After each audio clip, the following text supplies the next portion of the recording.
Assalamu alaikum wa rahmatullahi ta'ala wa barakatuhu. Chers collègues, j'espère que vous allez bien. Wallahi, à cette heure-ci, normalement, je devrais être au lit.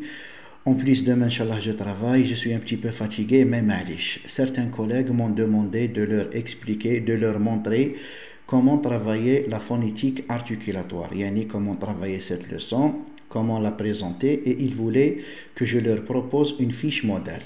Chers collègues, حبيت نقول لكم الحاجة مهمة ما كانش une fiche modèle, c'est juste un exemple et il ne doit pas être considéré comme une recette à appliquer. Vous pouvez changer, vous pouvez modifier, l'essentiel que la fiche soit adaptée au profil de vos apprenants, c'est ça le plus important.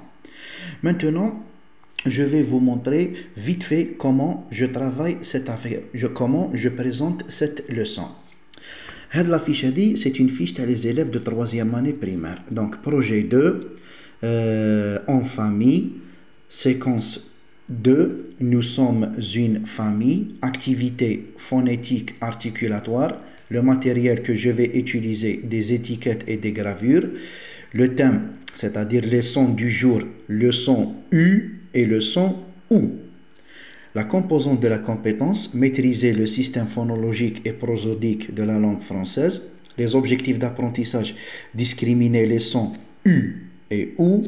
Réaliser une bonne articulation des sons du jour. Parce que quand on dit phonétique articulatoire, c'est l'enseignement de la bonne prononciation. Maintenant, passons au déroulement de la leçon. On commence par prérequis nécessaires à la leçon. Demandez aux élèves de citer les voyelles. Les élèves citent toutes les voyelles. Demandez aux élèves de proposer des mots contenant le son O. Parce que le son O, ça c'est une sorte de révision. Ça c'est le premier moment. Moment d'identification du son dominant. On a deux sons. Le son U et le son OU. L'enseignant dit le texte lentement. En marquant le rythme, les élèves écoutent. Les élèves devraient écouter attentivement leur maître. Regardez comment je vais dire, ou bien écoutez comment je vais dire le texte. La prune a du jus. La poire encore plus. Le sureau est mûr pour la confiture. Après avoir dit le texte, l'enseignant pourrait demander à ses élèves de dire le son qui se répète dans le support. بعد ما يجاوبوك les élèves, on passe directement au deuxième moment. Faire répéter le son seul. Yani, allez les enfants, vous répétez après moi le son U. Le son U.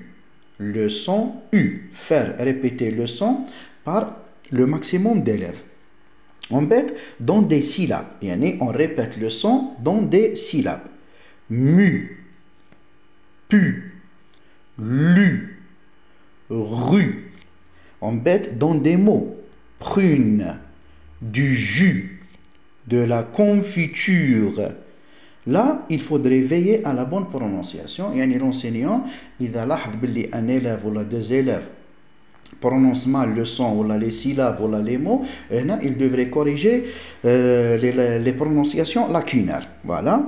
On va demander aux élèves de situer le son dans les mots. Est-ce que le son il est au début du mot, au milieu ou à la fin? On va nous le deuxième son. Le deuxième son, c'est le son OU. نخدموه بنفس الطريقة اللي خدمنا بها le son U.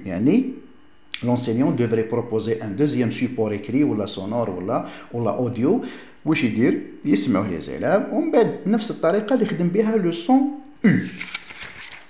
بعدين نفوتو le troisième moment. Le troisième moment c'est le moment de reformulation personnelle. Faire répéter les sons en opposition. Seul. Donc U ou U U ou U dans des syllabes. Rue, roux, pu, pou, mu, mou, dans des mots. Poule, pull, boule, bulle, roux, rue, vu, vous.